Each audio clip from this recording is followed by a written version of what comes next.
1922.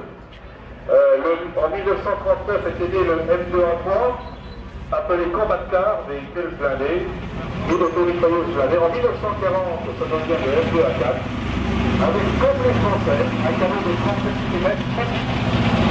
Et en 41, il vient s'apparaître le M3. Alors, vous écoutez le moteur, c'est quelque chose qui tourne très rond. C'est un moteur en étoile, un petit moteur d'avion qui fonctionne à l'essence. Et qui trimballe, comme vous pouvez le voir, de façon beaucoup plus agile les 12 tonnes de son engin, Observer, mais à une version totalement différente, puisque en fait, il dispose d'un châssis tchèque. Cet Observer, il fait lui aussi 11 tonnes, 8, donc 12 tonnes, un petit peu comme ce petit copain en face. Et il est propulsé par un moteur Mémar de 180 chevaux, et il va à 60 km/h.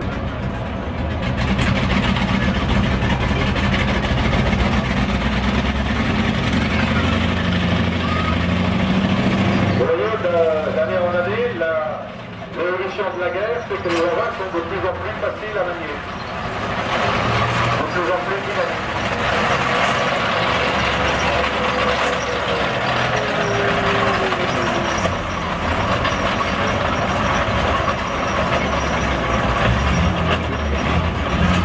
En 1941, en même temps qu'apparaissait le SPA, on commençait à concevoir un char de bataille du côté américain. Il faut dire que les Américains revenaient de loin parce qu'il y a un deuxième conflit mondial. Et le premier qui a été fait, c'est le Lee Grant que vous trouverez dans le musée, dans la salle des Alliés, avec, comme le BAB français, le canon de 75 dans le châssis, le canon de 37 mm en tourelle. Et donc, c'était largement insuffisant pour faire du combat anti-char contre les Allemands qui avaient le 75 directement dans la tourelle. Donc le Sherman, son poids, 31 tonnes. Exactement même conception que pour le Stuart, un moteur en étoile, non plus de 7 cylindres mais de 9, portant donc sa puissance à 400 chevaux pour les premiers. Vitesse nominale 39 km/h. Autonomie 160 km/h.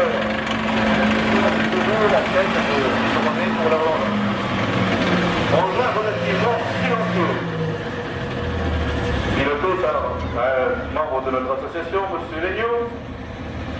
Sa protection allait de 12, peut-être avec le T-34, mais enfin, il y avait des améliorations par rapport au T-34. Le meilleur char de tout le deuxième conflit mondial. Le Panthère. Non pas 31 tonnes, mais 45. Un excellent moteur Medac de 750 chevaux.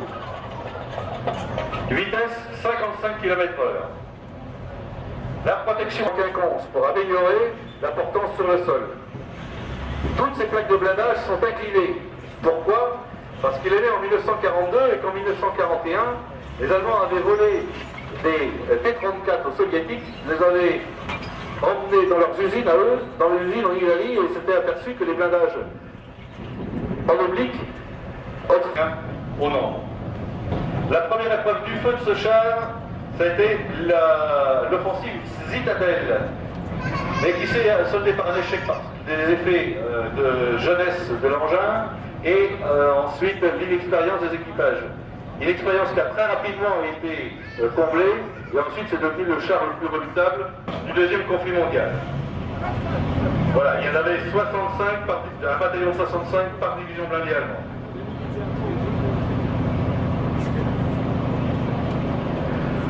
En face du Panthère, eh bien, on avait du côté soviétique le T-34. Mais il faut savoir que les Américains avaient déjà vendu du Sherman aux Soviétiques. Le T-34, alors là aussi, excellent engin, issu de l'esprit de l'ingénieur qui s'appelle Koshkin en 1930, qui avait adopté un train de roulement particulier, c'est le train de roulement pistique. Vous voyez, il n'y a pas de roulement moteur sur tout le pays.